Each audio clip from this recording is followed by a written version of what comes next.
Hi guys, welcome to another video, part 2 of recommended books.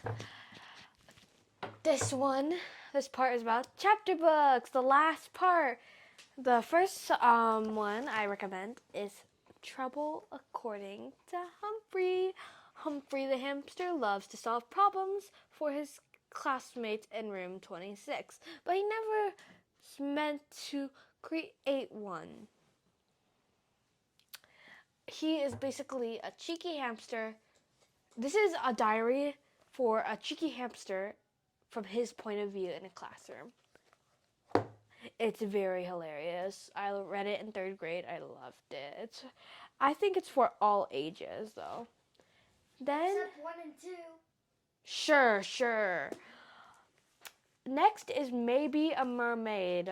It's like kind of about mermaids, but I think any one would enjoy it. It's about a person who's trying to find a true friend, and then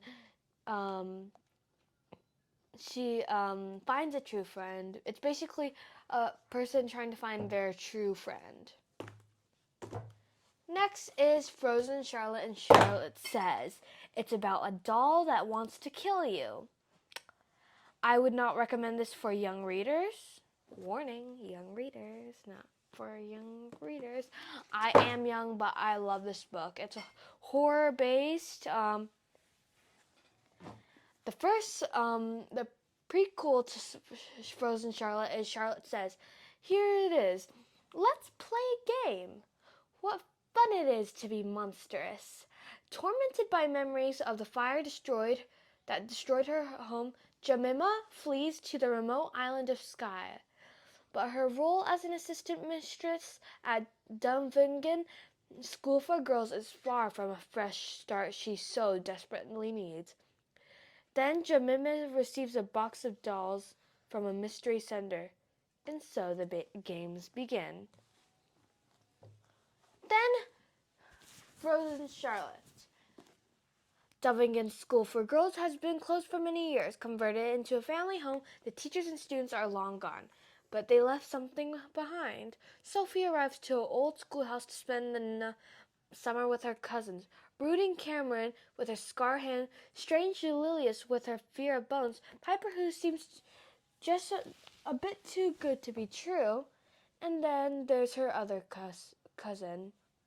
The girl with a room full of antique dolls. A girl that shouldn't be there. The girl that died. That's Frozen Charlotte and Charlotte Says by Alex Bell. Tell us where you found the Frozen Charlotte.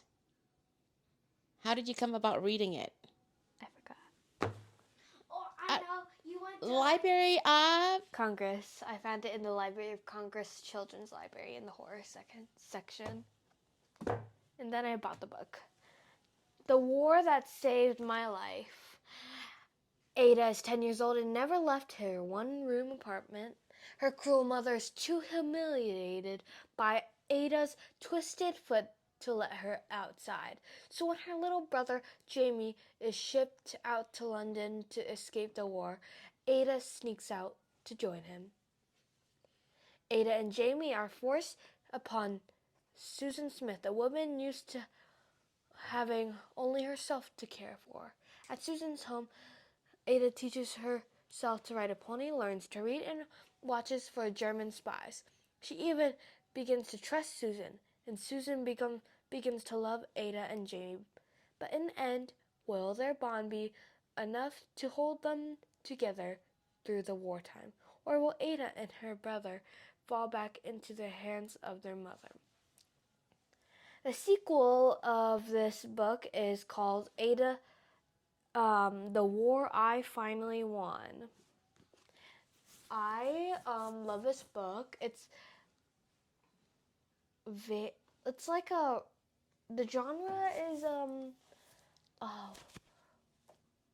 realistic fiction. It's about the German War. Yeah, I would suggest this book entirely. Next, The Fire Within. It's basically about dragons that come alive from clay, from a special workshop. So if you like dragons, this is the book for you. My Daniel, here's the thing. All I want is to find one dinosaur, Daniel was saying, and I'll find it right here, like I do all my fossils. Wandering through this natural history museum with her grandchildren, Julia Creeth feels the presence of her dead brother Daniel. She remembers the time that when fossil fever hit everyone, old and young, a time when people would even kill for those old bones underground. Julia becomes the Nebraska farm girl she once was, as she weaves together a story of the great dinosaur rush, an adventurous tale of love and treachery, but most of all her story from her own childhood and of her older brother she loved more than anything. Daniel had a dream to save their family's farm by finding a dinosaur.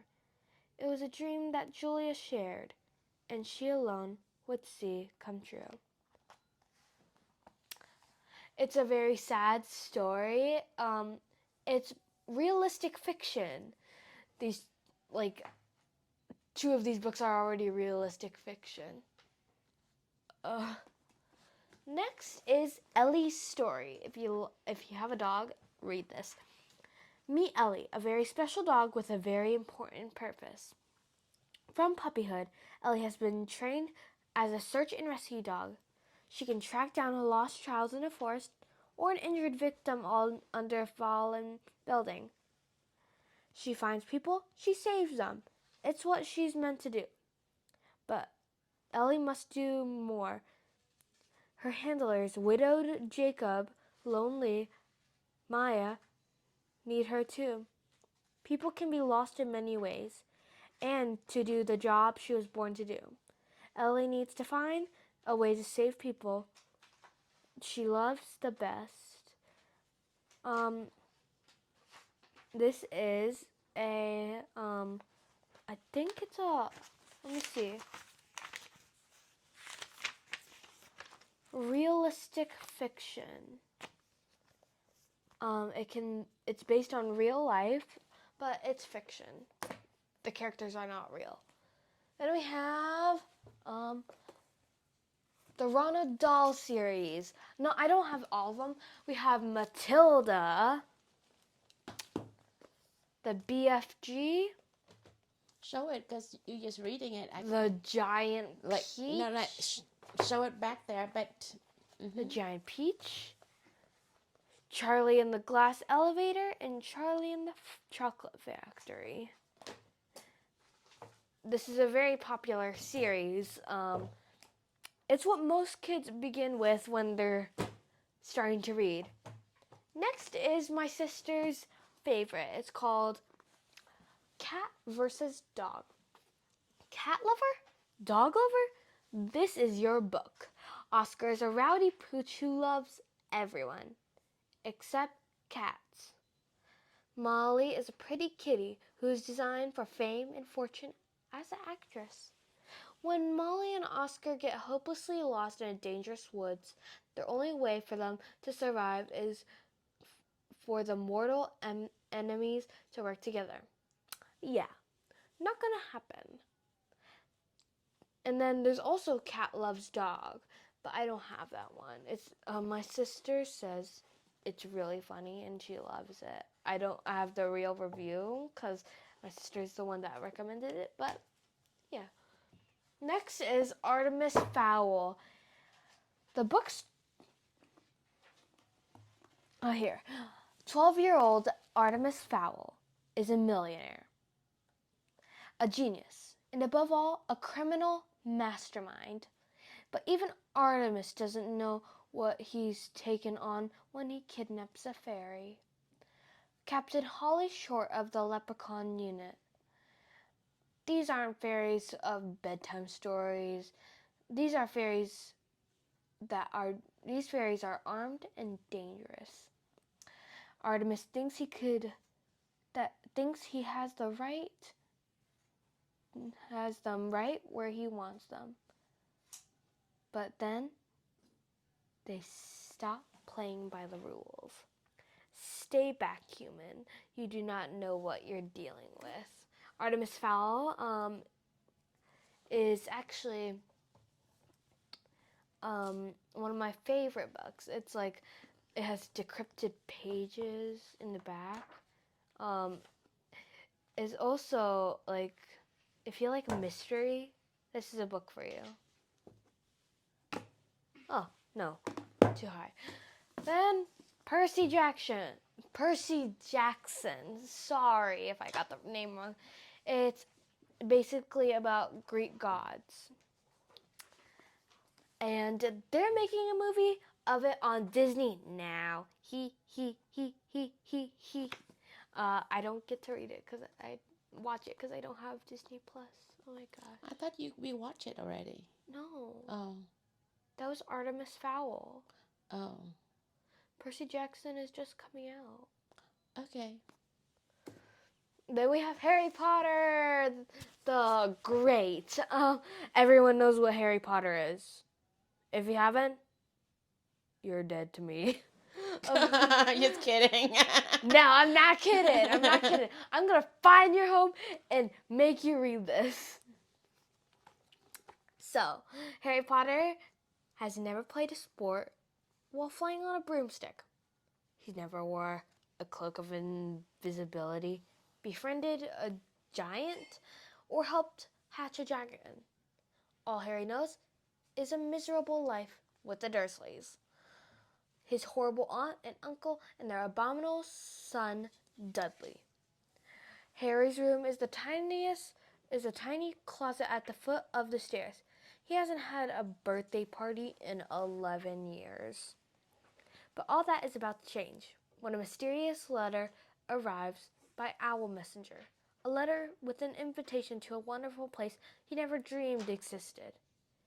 There he finds not only friends, area sports, magic around every corner, but a great destiny that's been waiting for him if Harry can survive the encounter.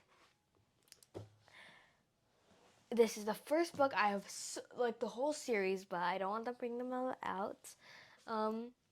I really love this book. It's funny. It's like, it makes me cry. It's scary. It's all that stuff. And that's it for our book part. Is it 2 or 3? I'm just going to say it's 2. Book part 2.